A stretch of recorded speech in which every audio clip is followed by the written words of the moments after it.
খুব ইম্পর্টেন্ট এবং at the same time or perform করাটা ইন্টারন্যাশনালের সাথে হ্যাবিটটা হয়ে যাবে। সো আশা করি ও অনেক প্রিপারেশন নিচ্ছে এবং আমি ওরে অনেক কাছ থেকে দেখেছি, একসাথে অনেক বছর ক্রিকেট খেলেছি।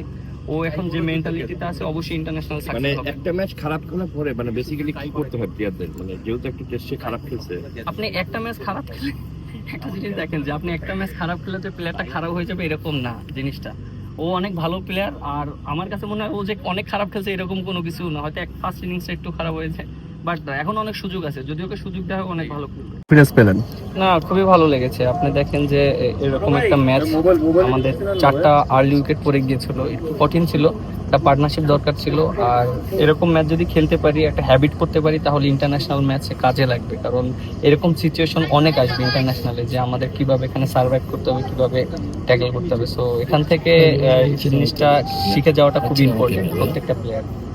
এবারে ডিপিএল এর অনেক ম্যাচ হচ্ছে, সরি রান হচ্ছে, প্রচুর রান হচ্ছে। সেক্ষেত্রে হচ্ছে দুইটা বড় দলের এই ম্যাচটাকে আসলে লো স্কোরিং ম্যাচ বলবেন কিনা, নাকি এটাও একটা এক্সামিনেশন? দেখেন যে উইকেটটা ফার্স্টের দিকে একটু মহেশার ছিল সকালবেলা, এবং ইবাদত খুবই ভালো বোলিং করেছে। আর আমার কাছে মনে হয় যে উইকেটটা একটু পরে বেটার হয়েছে, যখন আমরা ব্যাটিং করেছি খুবই ভালো ছিল। আর চ্যালেঞ্জ ছিল প্রথমে যারা ব্যাটিং করেছে, আর বোলাররা খুব ভালো জায়গায় বল করেছে। আর লো স্কোরিং ম্যাচ সবসময় একটু টাফ হয়। সবসময় দেখেন যে এখানে কিভাবে ব্যাটিং করতে হবে, এটা ব্যাটসম্যানের খুব মেন্টালি এটা লাগে, সাপোর্ট লাগে, যে আমি কিভাবে অনেক সময় মারাও লাগবে না, আবার অনেক সময় ধরে উইকেট খেলতে হবে, এরকম একটা সিচুয়েশন ঘটে।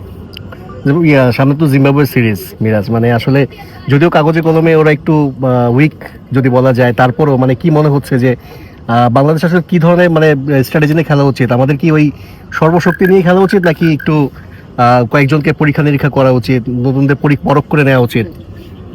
আপনি দেখেন যে ইন্টারন্যাশনাল ম্যাচ কিন্তু সবসময় টাফ হয়, আপনি যে টিমের সাথেই খেলেন না কেন। আর বড় টিম ছোট টিম এরকম না, পারফর্ম করলে অ্যাট দ্য সেম টাইম কিন্তু আপনার ইন্টারন্যাশনাল কাউন্ট হবে। আর যে জিনিসটা বললেন, হ্যাঁ অনেক প্লেয়ার আছে, ইয়াং প্লেয়ার আছে, তাদের অপরচুনিটিটা থাকবে। কারণ আমরা জানি যে দেখেন ওয়েস্ট ইন্ডিজে যে আমরা টেস্ট ম্যাচটা জিতেছিলাম, সেখানে অনেক প্লেয়ার ছিল না, বাট তাদের একটা অপরচুনিটি হয়েছে, অনেক ইয়াং প্লেয়ার, 2-3টা প্লেয়ারের।